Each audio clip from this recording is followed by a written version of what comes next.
Esimene tööriist on vastutus. Ja ma räägin kõigepealt ühe loo. Ja see lugu on 2 kingamüüjast, kes läksid Aafrikasse tööle. Üks tuli kurvalt tagasi, sest ta avastas, et keegi selle kingi ei kandnud ning esimese hooga ei tahtnud kellelegi osta tema käest. Teine seevastu saatis rõõmsa telegrammi, kus palus endale palju kingi saata, sest turg olevat tühi ja võimalused piiramatud. Kui üks nägi võimalust, siis teine nägi takistust. Kui üks võttis vastutuse ja hakkas tulemuse poole pürgima, siis teine leidis õigustuse, pakkis kohvrid ja tuli kilbil koju. Millest peamiselt sõltub see, kuidas sul läheb?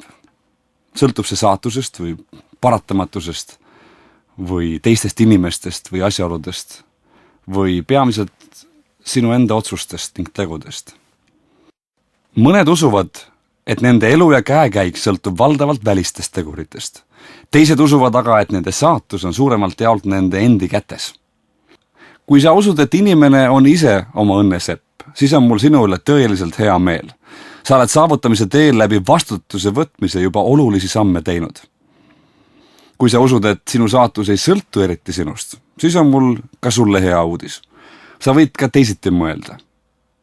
Enda elu kujundamise, enda hoolde võtmine on tõenäoliselt kõige olulisem samm oma tegelike tahtmiste, mõistmise ja ka teoks tegemise suunas.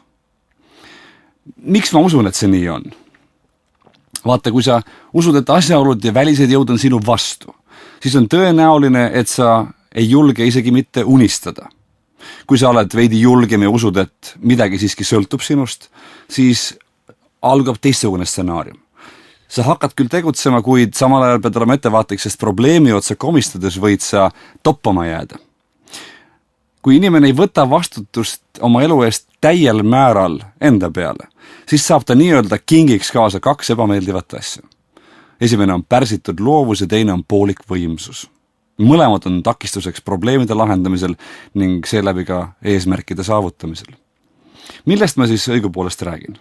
Ma räägin oma edu, oma ebaedu ja terve elu eest vastutama hakkamisest.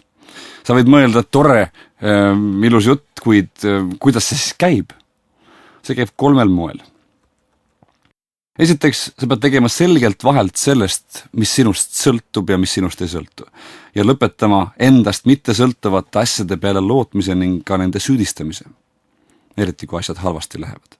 Teiseks, sa pead aru saama, et sinu otsese kontrolli all on ainult sinu hoiakud, ehk suhtumine endasse, inimestesse, maailma, sinu töökus, siis sinu panustamine, pingutamine, vastupidavus ja ka tarkus, ehk sinu nutikus, teadmiste pagas, osavus, vilumus. Nende asjade reguleerimise ning muutmise läbi saad sa enda jaoks asju ära teha, asju kätte saada ning saavutada. Ja kolmandaks, ma soovitan sul hakata endalt harjumuspäraselt just ebaedu puhul küsima, mida ma oleksin saanud teha teisiti. Ja mis veel tähtsam, sa pead hakkama analüüsima ausalt ja selgelt enda rolli olukorras ning ka võimalikke muid lahendusi, mis oleksid võinud sind tõenäolisemalt sihile viia ning mida saaks sarnases olukorras tulevikus pruukima hakata.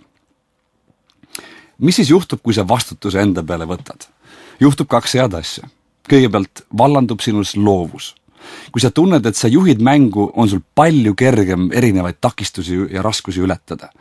Ja see tunne aitab sind võimalike lahenduste ja meetodite väljanuputamisel, eriti just raskes situatsioonis, kus lahendust on raske märgata.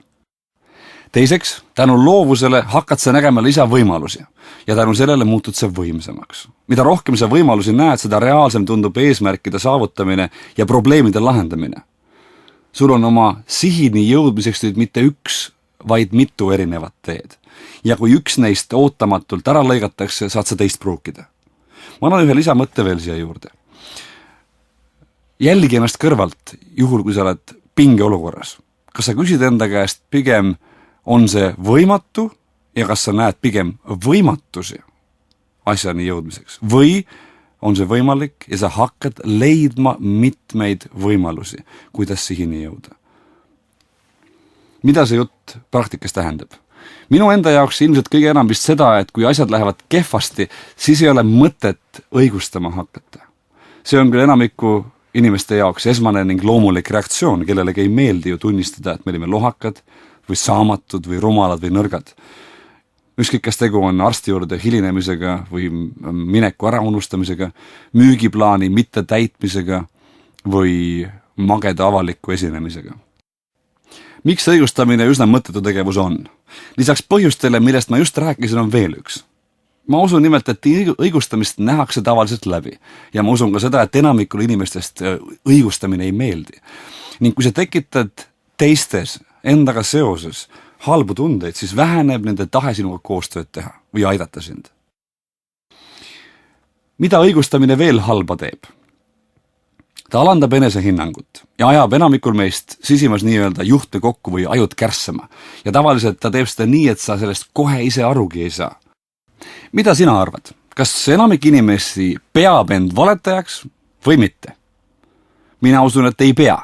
Ja samas tavaliselt on õigustamine vähemalt osaliselt pehmete valedega seotud. Nii nagu ka liialdamisega ning ka ebaoluliste põhjuste võimendamisega. Ma usun, et kui inimene ise õigustamise negatiivset efekti kohe ei teadvusta, siis alateadvuses mõjutab seda negatiivselt ikkagi. Mida siis teha õigustamise asemel? Kui asi läheb nihu, siis julge tunnistada endale ja teistele, et läks nihu ja et kas sa ise keerasid ta nihu või sa mängisid üsna olulist rolli selles. Ja püüa juhtunust õppida, et teinekord sarnases või isegi identses situatsioonis edukam olla. Vastutuse võtmine ja loovate lahenduste otsima hakkamine on seega esimene samm saavutuste teel. Sellepärast tõstsin ta ka meie tööriistade loetelus esimesele kohale. Minu hea sõber ja kolleeg Timo Rein võrdles vastutuse mittevõtmist kõikide relvade käest ära andmisega, mis lahingus võitlemise ja eriti just võitmise sama hea kui võimatuks teevad. Vastutuse võtmine on aga endale kuuluvate relvade taas kindlalt kätte haaramine.